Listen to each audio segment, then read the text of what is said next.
Hey y'all, welcome to week 12 of your first year of drum lessons, Drumset edition. My name is Penny Larson and I am really excited to have you with me today. I've been struggling a little with symptoms of COVID-19 and I am very gradually getting back to normal, and it's exciting to be able to do this for you guys today because the thing I've been struggling most with is fatigue, and drumsticks aren't really very heavy, but they feel very heavy right now. So it's exciting to me that I feel up to do this for you all today. So today we're going to pick up where we left off a couple weeks ago. We're going to finish our drum set reading lesson 6 and lesson 7, which is some open hi-hats with some 8th notes and some 16th notes on the bass drum. And then we're going to learn a 6-stroke roll fill pattern.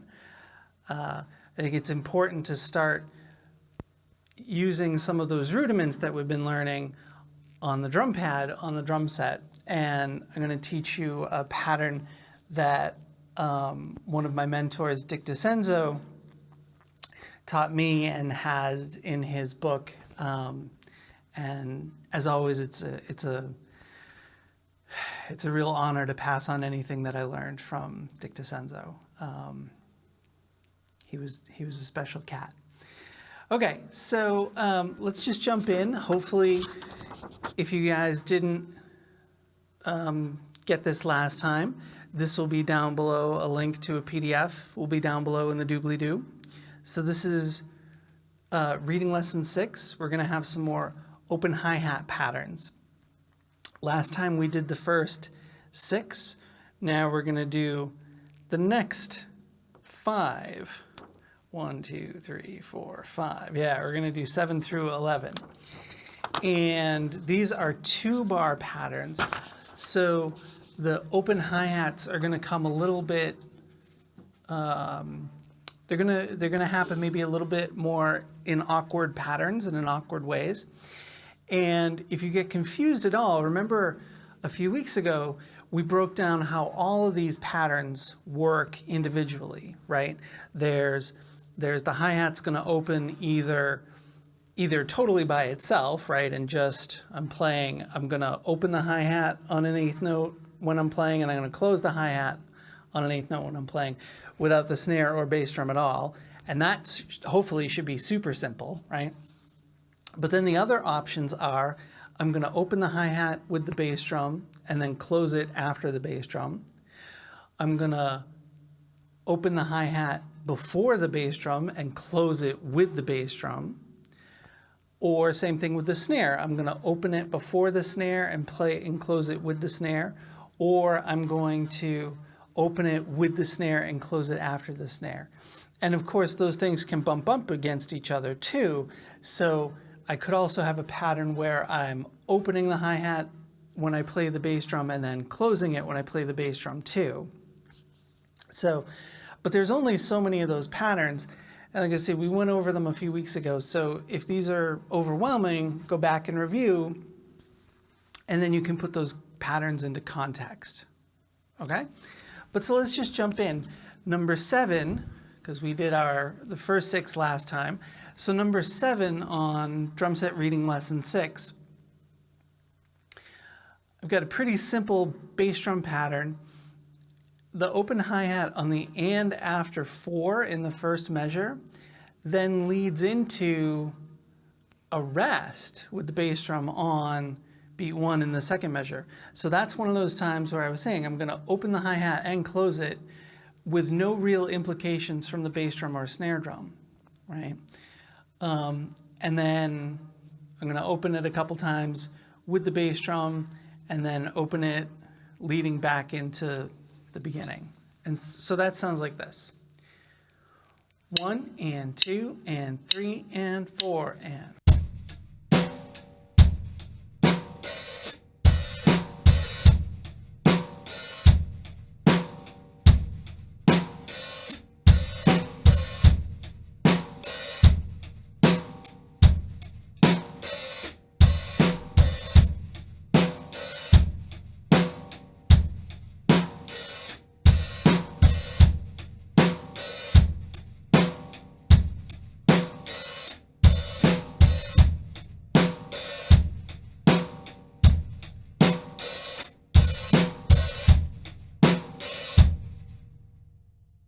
And let's do that a little bit faster. 1 and 2 and 3 and 4 and.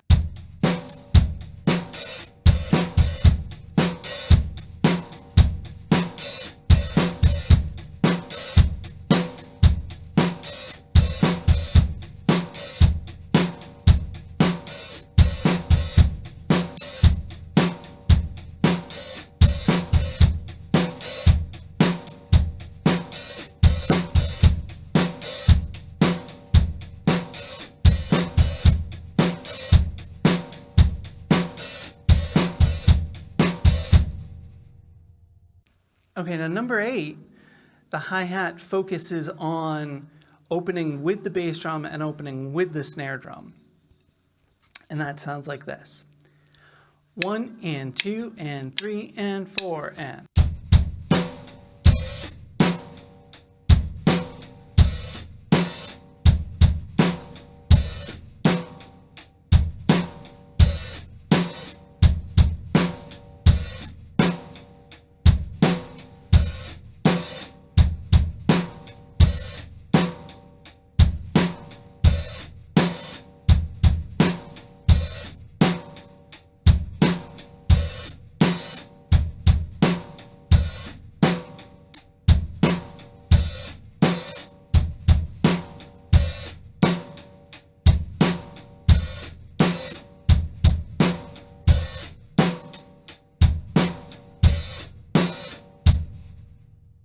And a little faster. 1 and 2 and 3 and 4 and.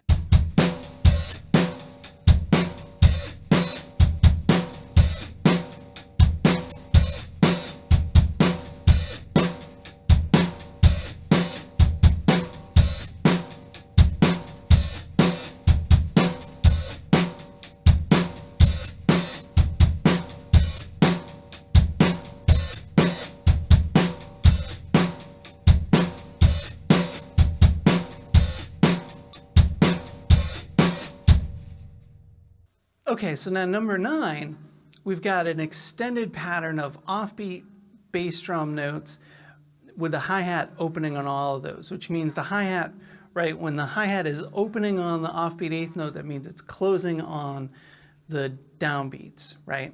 So your feet are gonna kind of go back and forth. And that works like this. 1 and 2 and 3 and 4 and.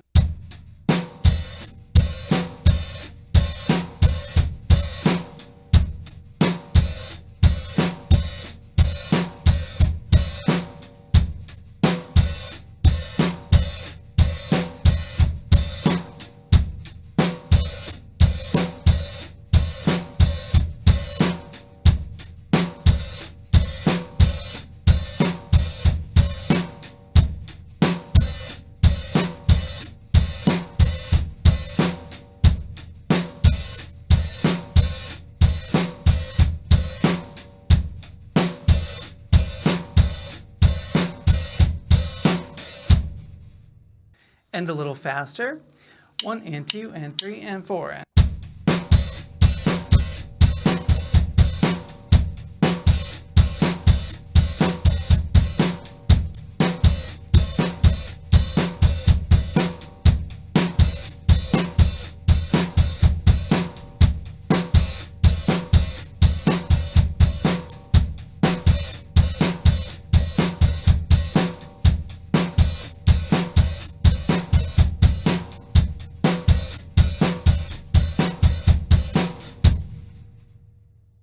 Okay, at number 10, we have kind of almost a repeating pattern where the hi-hat is opening on the and into the snare drum. And that happens at the end of the first measure, and then on the and into 2 and the and into 4, both times in the second measure. And that sounds like this. 1 and 2 and 3 and 4 and.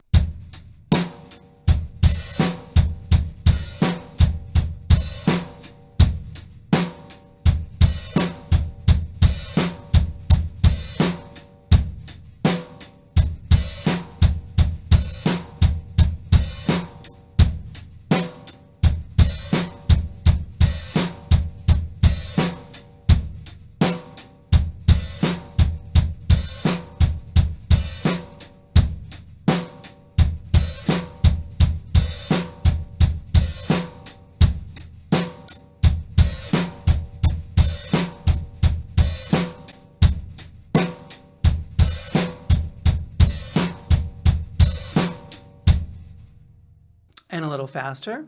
1 and 2 and 3 and 4 and.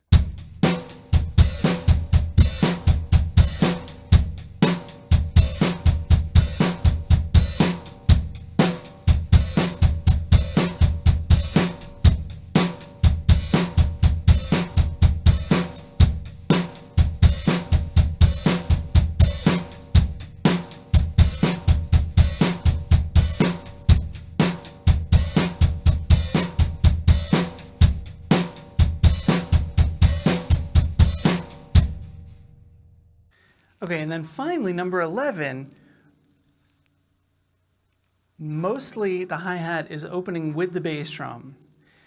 A couple times it's also closing with the bass drum. And then on the very last snare drum, the hi-hat is opening with the snare drum. This one is a little tricky just because the hi-hat opening is moving around so much, okay? And this one sounds like this. 1 and 2 and 3 and 4 and.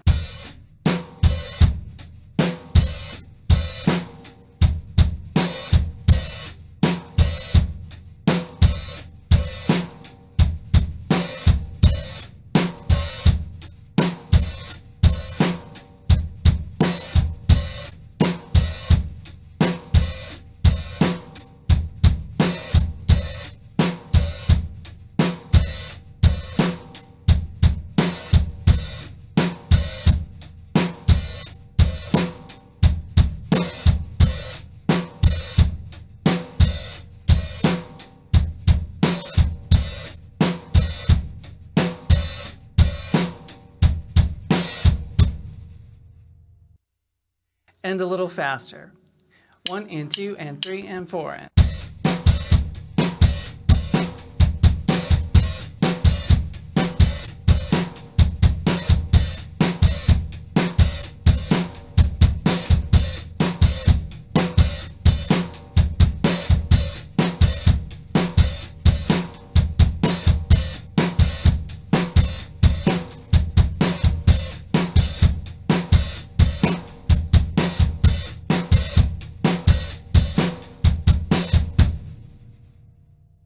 Okay, so next we're going to finish up the 16th note patterns from reading lesson 7 that we started last time. Last time we did the first 8, now we're going to go through 16. And these should mostly be more of the same. I've tried to give a lot of different types of patterns, right? The thing is, a lot of times things aren't going to be more physically difficult per se, they're going to be physically awkward, if that makes sense, right? So sometimes playing a 16th note in one particular way, in one part of the measure, might feel harder, even though it's exactly the same pattern that you're doing somewhere else from a physical standpoint, right? So my goal with these is just to provide you a bunch of different ways that you might see 16th notes on the bass drum. Like we talked about before, it's not physically possible to learn every single variation that there is because there's millions, right? So what we do is try and focus on ones that might be musically practical, right? Ones that you might see in songs, ones that you might actually need to play. And even if you don't need to play these beats exactly, maybe one of these elements will be something that you'll need for a particular song, okay? And again, like always, that handout will be down below in the doobly-doo. So let's pick up with number 9. 1 and 2 and 3 and 4 and.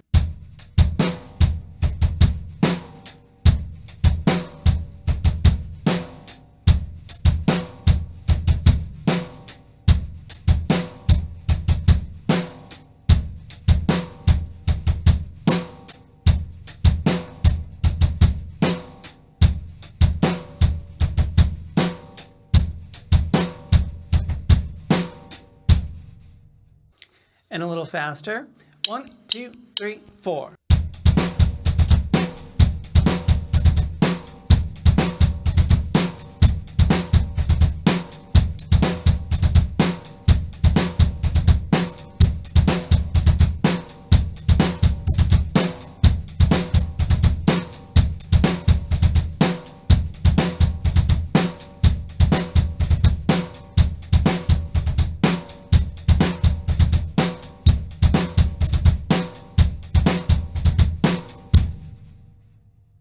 Number 10. 1 and 2 and 3 and 4 and.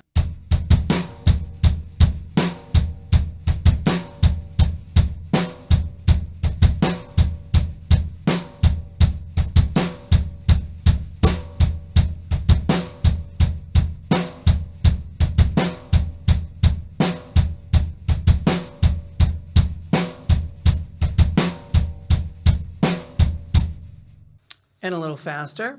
1, 2, 3, 4.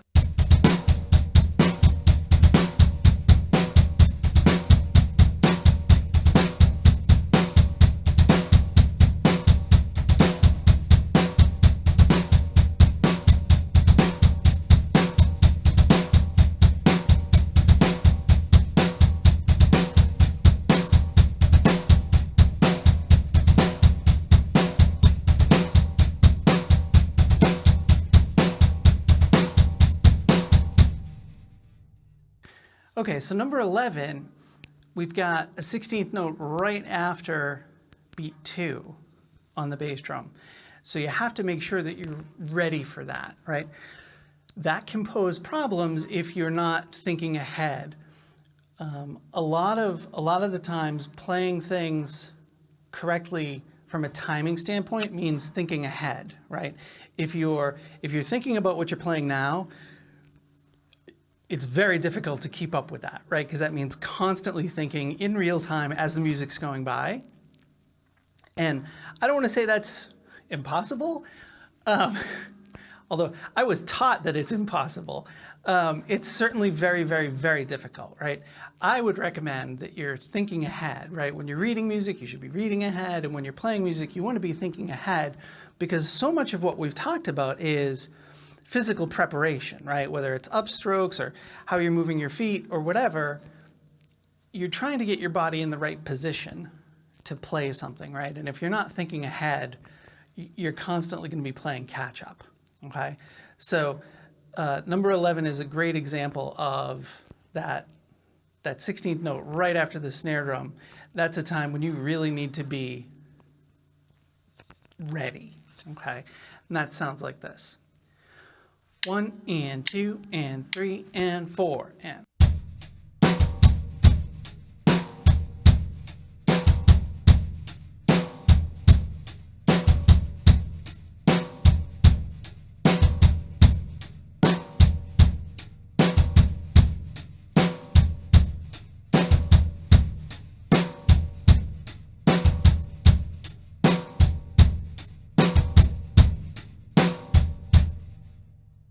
And now a little faster.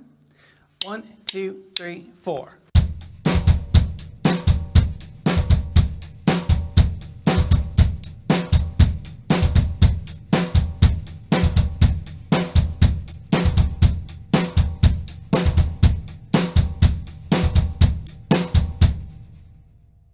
Okay, number 12, we've got sort of a similar kind of vibe, but even more intense because we're playing the 3 16th notes after beat 2 on the bass drum, right? So we play 2 on the snare, and then the bass drum is E and A. And you've really got to be ready for that, or else it'll be gone before you know it, right? That sounds like this. 1 and 2 and 3 and 4 and.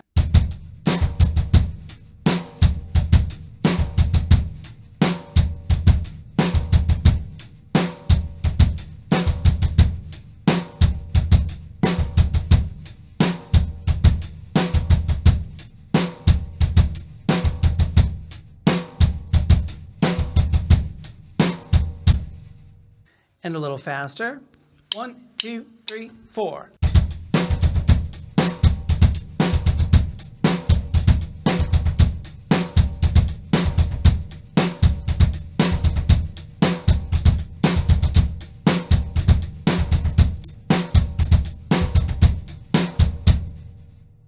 Okay, and number 13, we're just throwing it all at the wall, right? We're gonna play the first 4 16th notes with the bass drum.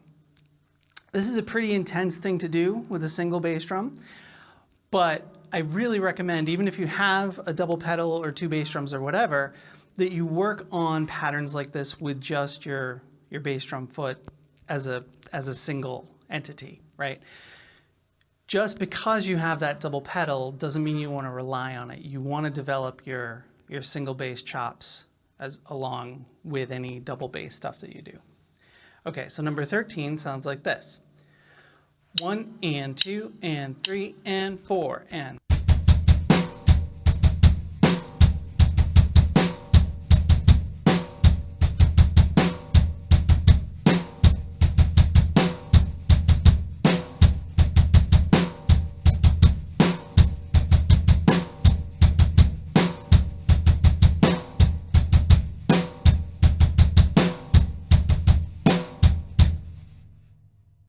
And a little faster. 1, 2, 3, 4.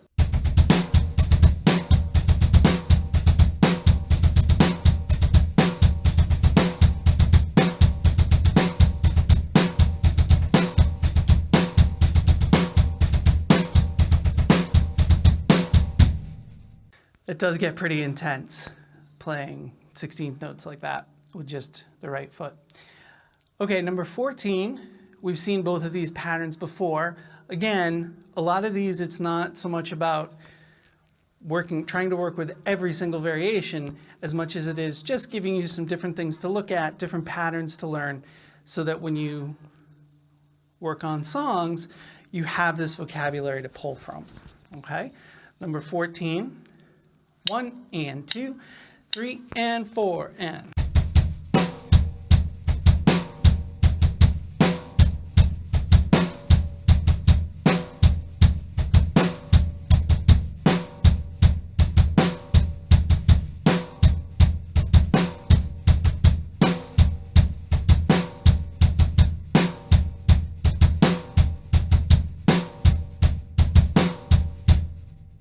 And a little faster. 1, 2, 3, 4.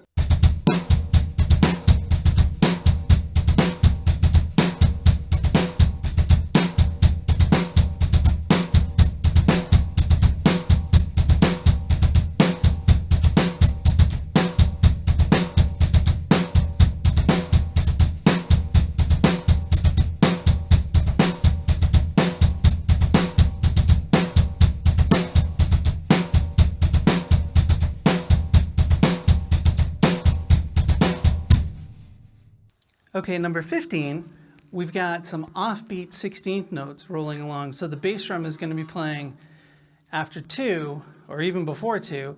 It's playing E, E, and it's going to lead us back to beat 4 in a really kind of funky way. Doom, da ba, doom, doom, doom, da ba, right? That sounds like this. 1 and 2, 3 and 4.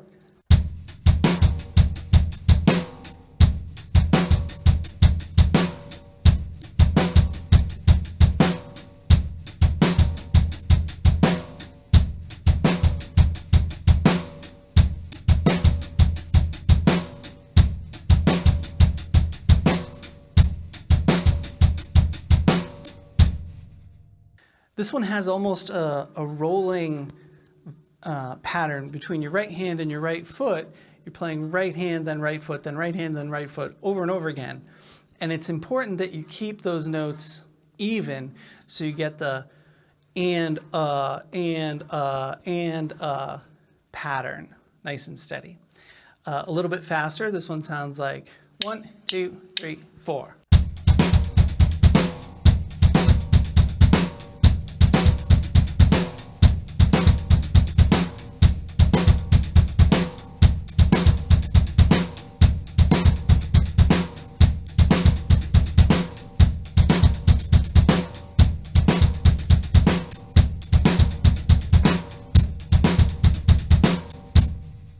Okay, and finally, number 16, we've got a group of 4 16th notes and an eighth that start on the and after 2.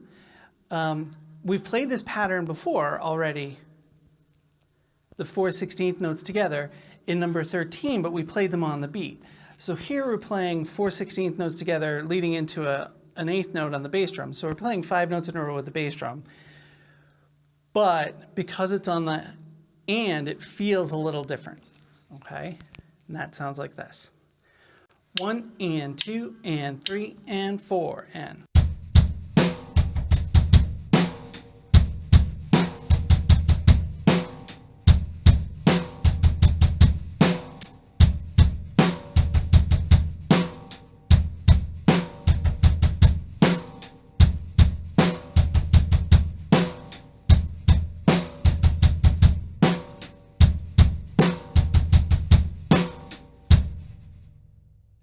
And a little faster. 1, 2, 3, 4.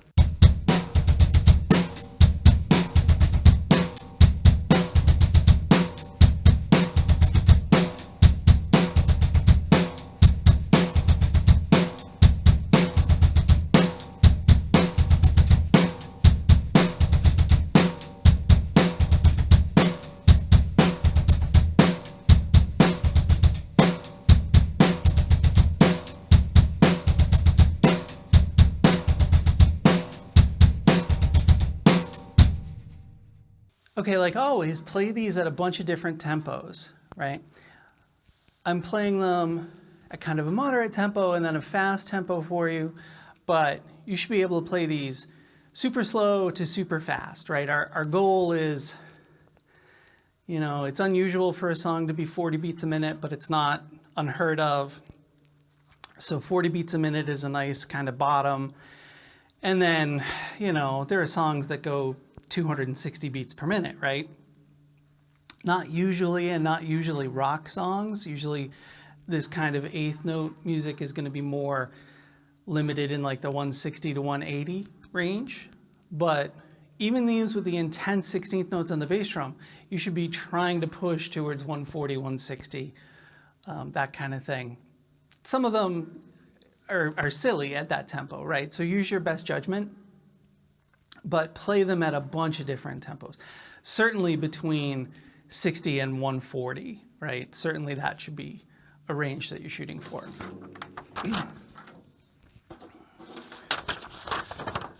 Okay, so finally today we're going to learn this 6-stroke roll pattern. And a 6-stroke roll is just, the way we're going to do it is 2 beats of doubles. So right, right, left, left, and then 2 16th notes. So we've got 4 32nd notes and 2 16th notes, and that's our 6 strokes. Right, right, left, left, right, left. And we're going to do that 3 times, and then we're going to play a 16th note pattern between our snare drum and our bass drum. And again, this handout will be down below in the doobly-doo. I've written this as a really simple 4-bar phrase, right? So we're going to do 3 bars of our simple boom, bap beat, okay? And then we're going to play this fill. You can play any beat you want in these 3 measures. When I demonstrate it a little bit faster, I'll probably change it up here. These are like placeholders, right? The thing we're really working on here is this last measure. And so let's do the last measure first by itself. So the 6-stroke roll pattern is really simple, right? Like I say, we're going to do right, right, left, left, right, left. So let's just do that over and over again. I'm not even going to play the pattern, just the 6-stroke roll.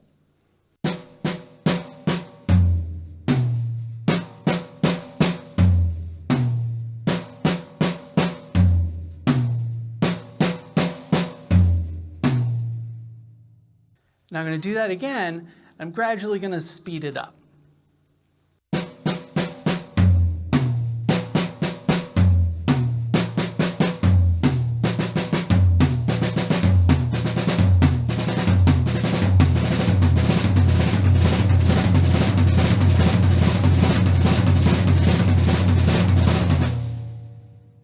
Okay, so we're going to do that 3 times. And then the 4th beat of the measure is a pattern that just goes right, foot, foot, left. 4, E, and A.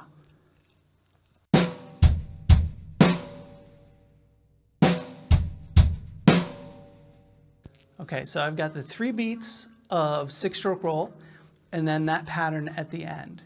And nice and slow, that sounds like this. Ready, go.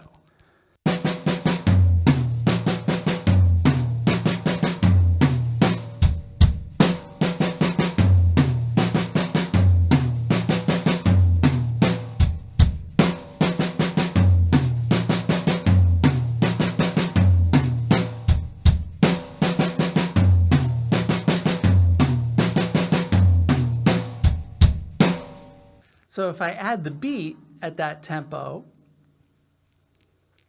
1 and 2 and 3 and 4 and.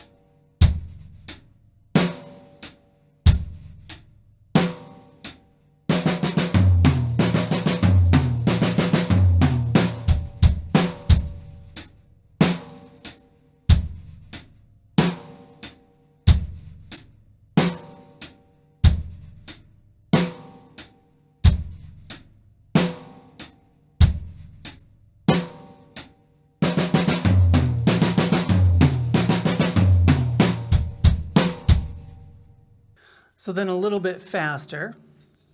1 and 2 and 3 and 4 and.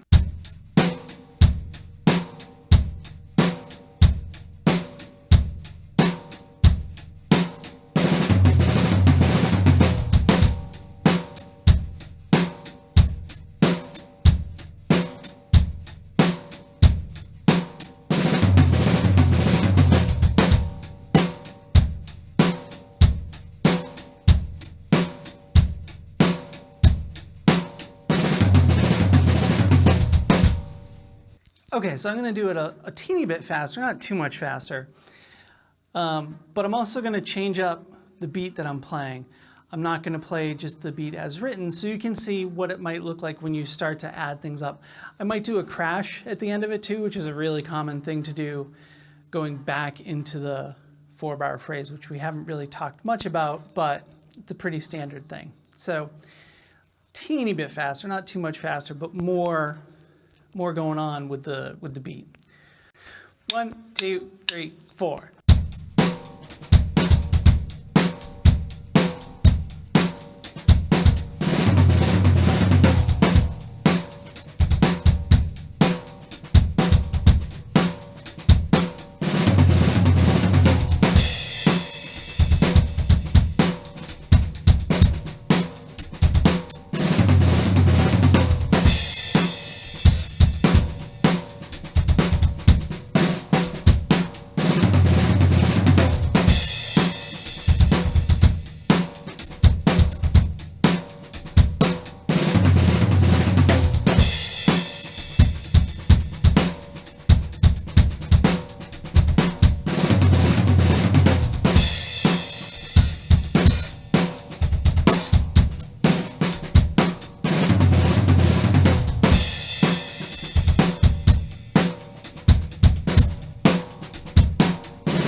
Okay, so obviously you can do things to change that fill up, but that's a nice basic way to get started with some double strokes on the drum set, right? Play the double strokes on the snare and move some 16th notes around the toms, right? The snare drum is going to let you, well, let's just say what it is, right? The snare drum is going to let you cheat a little bit more on your double strokes. If you're having trouble bouncing and controlling all of those, the secondary notes, right? The snare drum is going to give you a little bit of more of a cushion, right?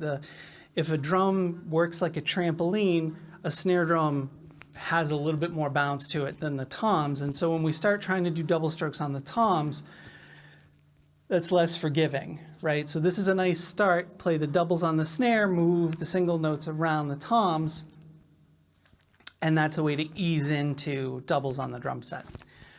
Okay, so that's going to do it for today. Again, I'm sorry I missed last week. I am so happy to be back with you this week. Still having a little trouble with the fatigue thing, so our schedule might be a little wonky. This lesson is a little late. I apologize, but I'm here. Yay! So once again, my name is Penny Larson, and this is your first year of drum lessons. If you're new here, I invite you to subscribe. You can check out the playlist of your first year of drum lessons and catch up to where we are. You can also check out, there's a Rudiment a Day playlist on my channel. If you want to review any of the rudiments that we've done so far, or if you want to do any of the rudiments we haven't gotten to yet in your first year of drum lessons, that's a great place to check out. I also have, if you're super bored, I have a playlist of my performances, which some of are pretty fun. And if you like this video, I would appreciate a thumbs up. If you want to make sure not to miss any videos that are upcoming, you can hit the little notification bell. Our plan is next Wednesday, I'll see you again for the continuation on the drum pad portion of your first year of drum lessons. Depending on how I'm feeling, I'm going to be adding some lessons to our schedule during our social distancing lockdown. Again, still fighting some fatigue, so I don't want to make any promises on that. It's been difficult to pick up these very, very, very heavy drumsticks. But it's my hope that we'll be doing some extra lessons. And I hope you're all doing well and staying safe. I feel incredibly lucky that even though my husband and I contracted COVID-19, we were able to treat at home, and it seems like we're both getting better. And I know that that's not the case for everyone, and what's going on right now is very serious. And let's keep letting some energy out, hitting some stuff, because hitting stuff is a good way to positively let energy out. So I hope y'all are safe. I hope y'all are keeping your sanity. I hope y'all are able to keep practicing, and I hope you're able to be with people you love, because times like these remind us that that's all we got, kind of, right? So, but I hope you have a nice weekend. If you have any questions about this material, please ask down below in the comment section. And I will see you all next week. All right. I love you guys very much. Take care. Bye.